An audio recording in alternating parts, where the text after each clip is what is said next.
Merhaba arkadaşlar. Bugün ayva reçeli yapıyorum. 1,5 kilogram ayvam var. Öncelikle ayvalarımı soyarak işe başlıyorum.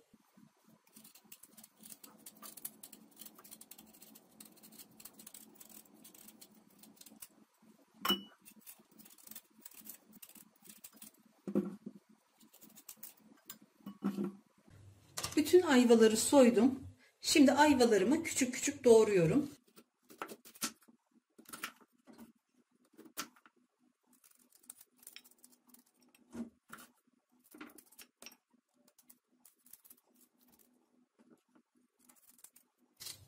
Çekirdek yuvalarının etrafı kıkırdaklı oluyor. Orayı biraz derin alıyorum.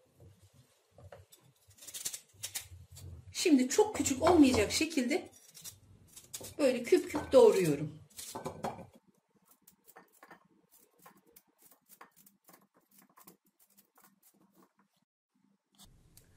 Ayvalarımın hepsini doğradım.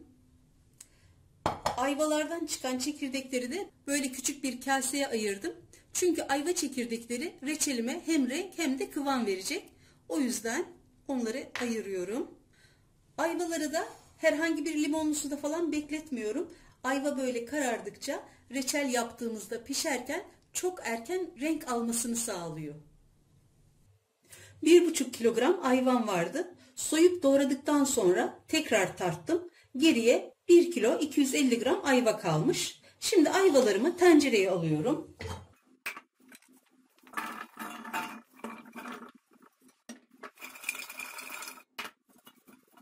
Üstünü geçecek kadar su ekliyorum. Burada 1 litre su var. Çok az daha ekleyeceğim. Tamam.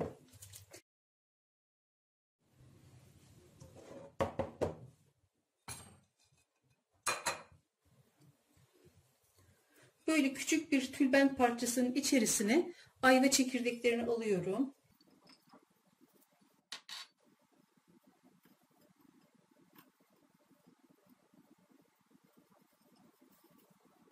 Şöyle sararak bağlıyorum. Ve ayvaların içine bırakıyorum. Şimdi tenceremi ocağa alıyorum. Ocağı harlı ateşe getirdim. Ayvalar kaynayana kadar böyle harlı ateşte tutuyorum. Ayvalar kaynamaya başladı. Şimdi ocağımı tamamen kısıyorum. Yaklaşık yarım saat bu şekilde pişiriyorum. Bazı ayvalar çok çabuk pişiyor. O yüzden böyle ayva kısık ateşte pişerken arada kontrol edip erimeden şekerini eklemek gerekir. Yarım saat doldu. Şimdi içine şekerini ekliyorum. 1 kilogram ayva için 750 gram şeker kullanıyordum. Ama ölçüsü tam olsun diye 800 gram şeker ekleyeceğim. 800 gram şeker su bardağı ölçüsüyle 4 su bardağı gelmekte. Silme değil de böyle dolu dolu 4 bardak. Benim ayvalar 1 kilo 250 gram olduğu için 5 su bardağı, yani yaklaşık 1 kilogram şeker ekliyorum. Burada 1 kilogram şekerim var. Hepsini ekledim. Şöyle bir karıştırıyorum. Ocağı da biraz harlı ateşe getirip kaynamasını bekliyorum. Tencerem kaynamaya başladı. Şimdi ocağı kısık ateşe getiriyorum. 2 saat bu şekilde renk ve kıvam alıncaya kadar kaynatıyorum. Bazen tencerenin yapısı, ocağın alevi, meyvenin cinsi veya meyvenin miktarı bu sürecin uzamasına ya da kısalmasına sebep olabilir. Bunları da göz önünde bulundurmak gerekir. Yarım saat oldu. Hafiften renk almaya başladı. Bu şekilde kaynamaya devam ediyor. Kaynayalı 1 saat oldu. Artık iyice renk aldı. 2 saatin dolmasına 10 dakika kaldı.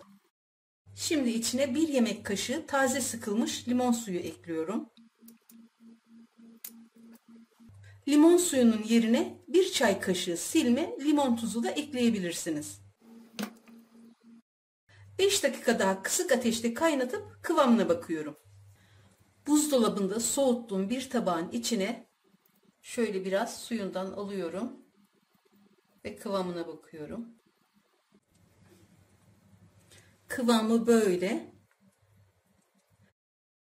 Çok da katılaştırmıyorum. Çünkü ayva reçeli bekledikçe daha da yoğunlaşıyor. Bu kıvam iyi. Hemen ocağı kapatıyorum ve kavanozlarıma dolduruyorum.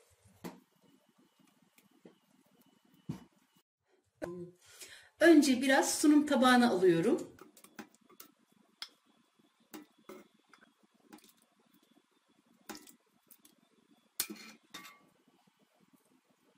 Çekirdeklerin içinde bulunduğu bu tülbent parçasını da alıyorum.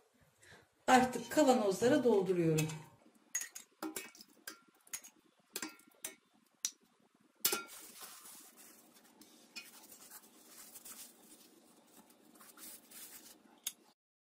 Ağzını iyice temizledikten sonra hiç kullanılmamış 0,1 kapakla önce 3 geri 1 ileri yapıyorum. 1, 2, 3 ve sıkıca kapatıyorum. Böyle yapınca ters çevirmemize gerek kalmıyor.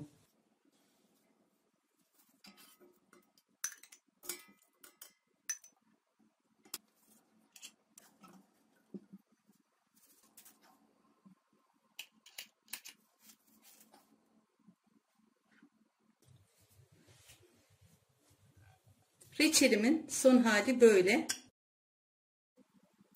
Jölemsi, çok güzel bir kıvamı var.